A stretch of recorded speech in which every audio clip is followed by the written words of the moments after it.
जय हिंद। आज के वीडियो में आप लोगों को कक्षा 10 विज्ञान का एक ऐसा टॉपिक जो आपके बोर्ड एग्जाम में हर साल पूछा जाता है, तो उसको बताने वाला हूँ। ये टॉपिक कौन सा है? रुधिर और यहाँ पर लसिका में अंतर। ये आपके बोर्ड एग्जाम में 100% आएगा ही आएगा, तो आप लोग जरूर तैयार करके ही जाना। और ये एनसीईआरटी पैटर्न पर आधारित है, तो आपके बोर्ड एग्जाम में बहुत ही ज़्यादा आने की संभावना है, तो आप लोग इसको जरूर ही तैयार करके जाना। तो चलिए शुरू करते हैं।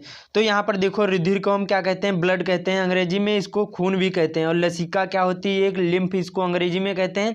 लसिका होते एक द्रव होते हैं जो मतलब शरीर में क्या होता है, छिद्रों द्वारा मतलब इधर उधर जाती है, उसी को हम क्या कहते हैं? लसिका कहते हैं। तो इसको अंतर बताने वाला हूँ, बहुत ही महत्वपूर्ण है, तो आप लोग वीडियो को पूरा देखना, बहुत ही इंपॉर्टेंट ये वीडियो है।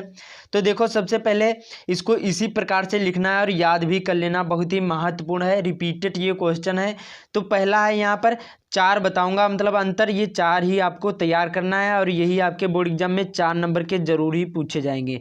और लसिका को और दूसरे नाम से, कौन से नाम से जाना जाता है? परिसंचरण तंत्र के नाम से जाना जाता है। जो लसिका को किस नाम से, दूसरे नाम से जाना जाता है, ये भी क्वेश्चन पूछ लिया जाता है। तो परिसंचरण तंत्र के नाम से जाना जाता है। परिसंचरण तंत्र के नाम से भी जाना जाता है। लसिका को किस नाम से जाना जाता है? परिसंचरण तंत्र के नाम से भी जाना जाता है। और यह एक द्रव होता है। खून भी द्रव होता है, लेकिन इनके अंतर बताने वाला हूँ। तो यहाँ पर यह गहरे लाल रंग का तरल संयोजी ऊतक होता है। जो यहाँ पर खून होता है या गहरे लाल रंग का, ये क्या होता है? तरल संयोजी ऊतक होता है। और जो लसिका होती है, यह रंगहीन तरल संयोजी ऊतक होता है।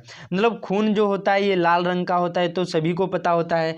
और जो लसिका होती है ये क्या होती है? रंगहीन, मतलब इसका कोई रंग नहीं होता है और तरल होती है, ये भी द्रव होती है। और संयोजी ऊतक ये भी है और ये भी है, लेकिन ये रंगहीन होता है। समझ में आया? उसके बाद में ऊतक किसको कहते हैं? देखो, ऊतक उसको कहते हैं जो किसी जीव के शरीर में जो कोशिकाएं होती हैं, इनके समूह को ऊतक कहते हैं। जो कोशिकाएं होती हैं उन्हीं को हम क्या कहते हैं? क्या कहते हैं? उन जो कोशिकाओं के समूह को हम क्या कहते हैं? ऊतक कहते हैं। जिनकी उत्पत्ति एक समान हो तथा वे एक विशेष कार्य करती हों, उसी को हम क्या कहते हैं? ऊतक कहते हैं। समझ में आया? ऊतक किसे कहते हैं?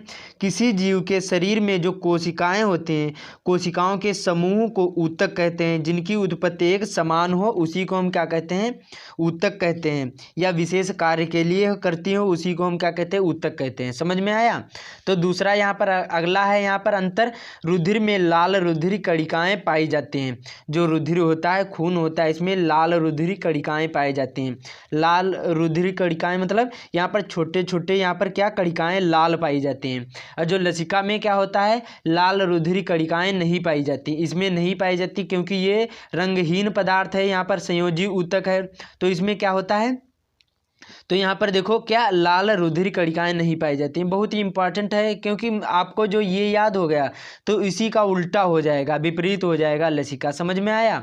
उसके बाद में यहाँ पर अगला है कि इसमें देखो, और इसी में जिसमें हीमोग्लोबिन होता है, जो रुधिर में क्या होता है? ये हीमोग्लोबिन भी पाया जाता है। उसके बाद में यहाँ पर तीसरा है, बहुत ही इंपॉर्टेंट, आप लोग जरूर तैयार करके जाना। और आप लोगों को वीडियो के लास्ट में एक चीज़ बताने वाला हूँ, तो आप लोग वीडियो को पूरा देख लेना, बहुत ही इंपॉर्टेंट ये टॉपिक है। तो रुधिर में प्रोटीन्स अधिक मात्रा में पाई जाती हैं।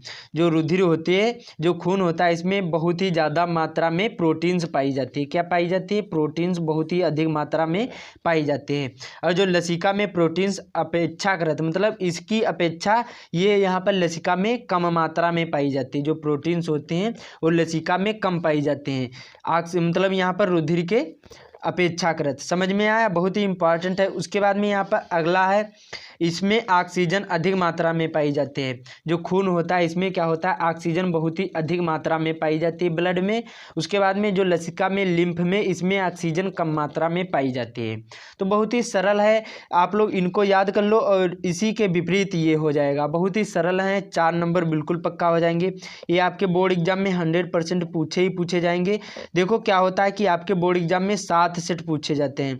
कम से कम ये 5 सेटों में जरूर 100% पूछा जाएगा। और 2 सेट में नहीं आ सकता है, तो आपको जरूर तैयार करके जाना, पता नहीं आपके ही सेट में आ जाए, इसलिए आप लोग जरूर तैयार करके जाना, बहुत ही इंपॉर्टेंट है।